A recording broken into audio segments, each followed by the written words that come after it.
E aí, galera, tudo bem? Essa aula que eu vou apresentar para vocês, na verdade, ela já foi dada em sala de aula. Isso aqui é só para vocês lembrarem, né, tudo que vocês já estudaram e aprenderam de uma forma bem resumida.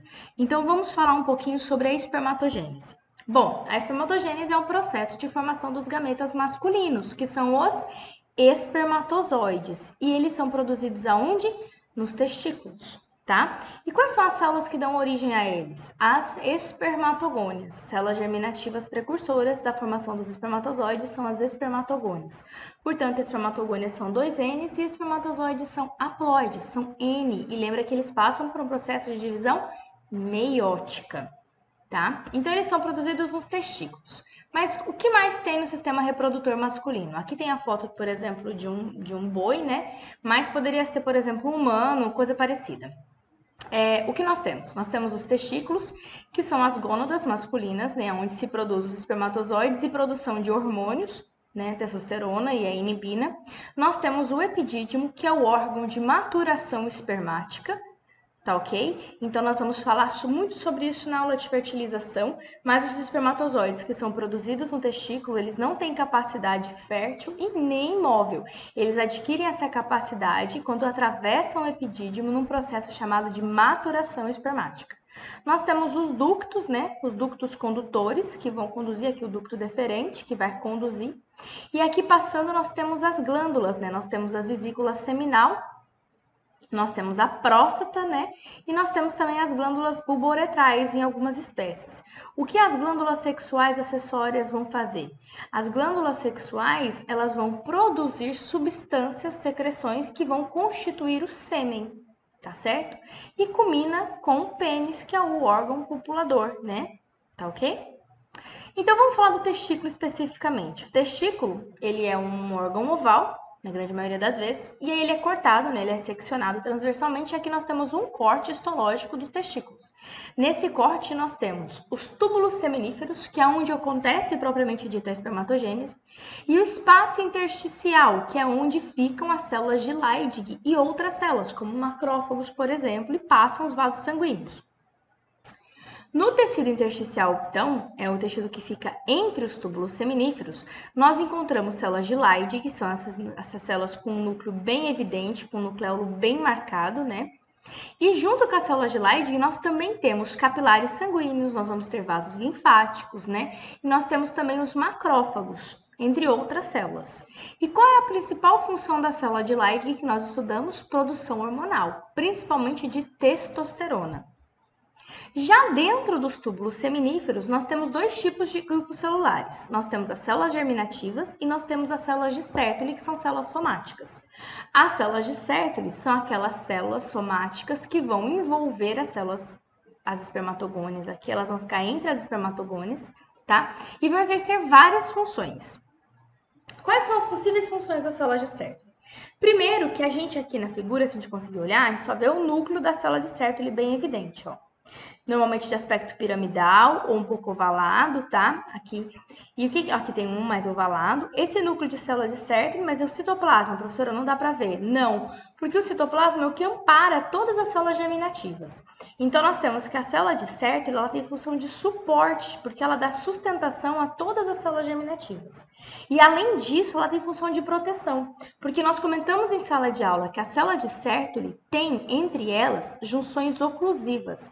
E essas junções oclusivas vai garantir com que elas formem uma barreira, que nos livros antigos chama barreira hematotesticular, mas nos livros novos chamam barreira de células de Sertoli, que é uma barreira que faz de proteção para as células que estão passando pelo processo de meiose, porque uma célula haploide no nosso corpo seria destruída pelo sistema imune. Como as espermatogônias são 2N, elas não precisam ser protegidas contra o sistema imune. Então, elas ficam perto aqui da base dos túbulos seminíferos. E as células de Sertoli ficam aqui, ó, o citoplasma delas. Mas quando elas são recrutadas para entrar na meiose e elas começam o processo de divisão meiótica, elas têm que ser protegidas. Então, surge a barreira de células de Sertoli, que acaba por separar, certo? O túbulo seminífero em dois compartimentos, né? Porque ela fecha aqui.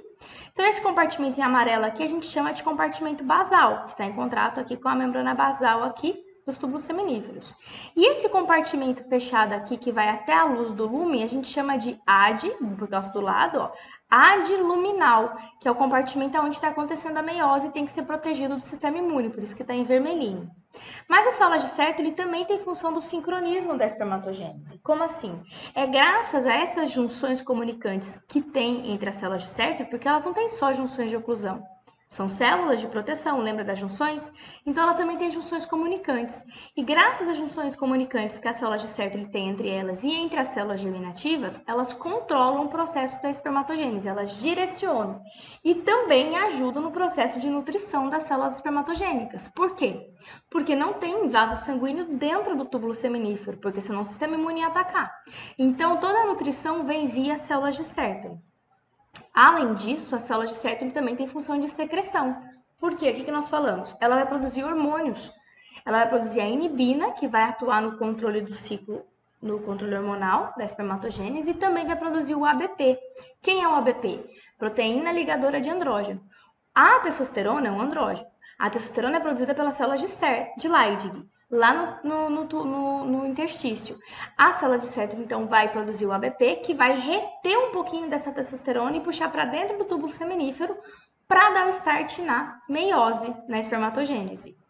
E por fim, gente, a célula de Sertoli ainda controla tudo lá dentro de restos citoplasmáticos. Quem faz a fagocitose? A própria célula de Sertoli. E é quando ela faz a fagocitose, galera, que ela mexe nas junções oclusivas. Como assim? No processo de espermatogênese, se a gente olhar aqui a figura, ó, ele é centrípeto, ele vem da base para a luz. E o que acontece? Se as junções de oclusão estão aqui e as células têm que passar daqui para dentro, como que elas entram se as junções estão aqui? Porque o que acontece? Quando essas células são recrutadas para entrar em meiose, as células de Sertoli sabem disso por causa do sincronismo, fazem uma nova barreira, uma nova junção de oclusão aqui embaixo para pegar essas células, e aí elas digerem essa junção de oclusão. E aí essas células podem subir. Interessante isso, né? Bom, mas não temos só células somáticas, a gente tem as células germinativas, o epitélio germinativo que eu falei. E a função dele, a origem dele é lá no pré-natal, quando as células germinativas primordiais migraram do saco vitelino até chegarem na gônada. Essas células, então, se diferenciaram, como era do sexo masculino, em espermatogônias, e elas se proliferaram por mitoses sucessivas até ocuparem todo o testículo. Na puberdade, essas espermatogônias, então, começaram a ser recrutadas, graças a estímulos hormonais, para entrar em meiose. Então, as espermatogônias, que são as células 2N menores, elas são recrutadas, então elas entram num crescimento celular e se tornam espermatócitos primários. Cito vem de entrada, o cito 1 vai entrar na meiose 1. Os espermatócitos primários, então, entram na meiose 1 e se dividem e se tornam os espermatócitos secundários, que vão entrar na meiose 2. Uma vez que eles passaram pela meiose 2, eles se tornam quem? As espermátides, que são arredondadas. Essas espermátides já são N, já são haploides. Então, uma espermatogônia vai dar origem a 4 espermátides. Essas espermátides, então, vão passar por um outro processo para formar os espermatozoides, que a gente chama que é um processo de citodiferenciação. Já não tem mais divisão meiótica, agora é só a célula que vai mudar de cara. De células arredondadas, elas vão se alongando até virar um espermatozoide. Portanto, a espermatogênese, a gente tem as espermatogônias que se multiplicam por mitoses. Na sequência, elas são recrutadas para entrar em meiose, então elas crescem, sofrem um crescimento celular e elas se tornam espermatócitos primários, passam pela primeira divisão, né? Elas crescem, se tornam espermatócitos primários, passam pela primeira divisão meiótica, se tornam espermatócitos secundários, passam pela segunda divisão meiótica, se tornam espermátides. Essas espermátides, então, vão passar por um processo de citodiferenciação chamado de espermiogênese e se tornar espermatozoides. Por isso que a gente fala que a espermatogênese ela é centrípeta, ela vem da base, até a luz. E esse processo de divisão é tão rápido que as células por si só não conseguem se separar completamente, formando o que a gente fala de sincício, né? Pontes citoplasmáticas, que até ajuda na própria comunicação e nutrição delas. Tá certo? Então, aqui nós temos os cortes histológicos, mostrando, olha, as espermatogônias bem pequenininhas. Quando elas são recrutadas para entrar em meiose, elas entram em espermatócito primário, maiores. Esses espermatócitos primários se dividem e se tornam espermatócitos secundários, que vocês veem que não estão aqui, porque os túbulos seminíferos estão em estágios diferentes, então não conseguem ver o espermatócito primário junto com o espermatócito secundário. Então, a gente tem o espermatócito secundário aqui, ó, que é um raro momento de felicidade. Dá para ver ele característico, um citoplasma bem grande, com os cromossomos bem centralizados na placa metafásica, ó, que lindo. Olha aqui, tá tendo uma anáfase, tá tendo aqui, ó, que lindo, né? Então, espermatócitos secundários. Eles se dividem formando as espermátides, redondinhas, bem pequenininhas. Essas espermátides começam a se alongar, se a gente olhar aqui, elas estão se alongando, se tornando os espermatozoides, aqui, ó. Os espermatozoides que vão estar na luz formando um redemoinho, correto? Perfeito. Como é, então, a espermiogênese? Antes, as espermatogônias, portanto, como elas se proliferam por sucessivas mitoses, um grupo delas vai se manter sempre ali para continuar se proliferando por mitose e um grupo vai ser recrutado para meiose. Esse grupo contínuo, que vai continuar se dividindo por mitose, a gente fala que são as espermatogônias tronco, que vão se manter no túbulo seminífero, produzindo todos os dias mais células. Então, vamos pensar na formação dos espermatozoides. Como acontece esse processo de espermiogênese? Na verdade, existem fases, mas eu não quero que vocês lembrem das fases, eu quero que vocês lembrem dos processos. Para fazer essa célula redonda se tornar esse espermatozoide aqui, o que tem que acontecer? Tem que formar um acrossomo aqui, tem que o material genético se condensar, tem que formar um flagelo, tem que perder todo o citoplasma excedente e tem que fazer com que as mitocôndrias se posicionem aqui na peça intermediária para dar energia para esse flagelo nadar. Então, as fases da espermiogênese, né, que a gente não precisa decorar, que são essas daqui, na verdade, a gente tem que enxergar o processo de transformação. Essa célula redonda, esse complexo de Golgi, então, vai começar a se desenvolver até ocupar todo, envolver todo aqui o núcleo, a cabeça toda aqui, para formar o acrossoma.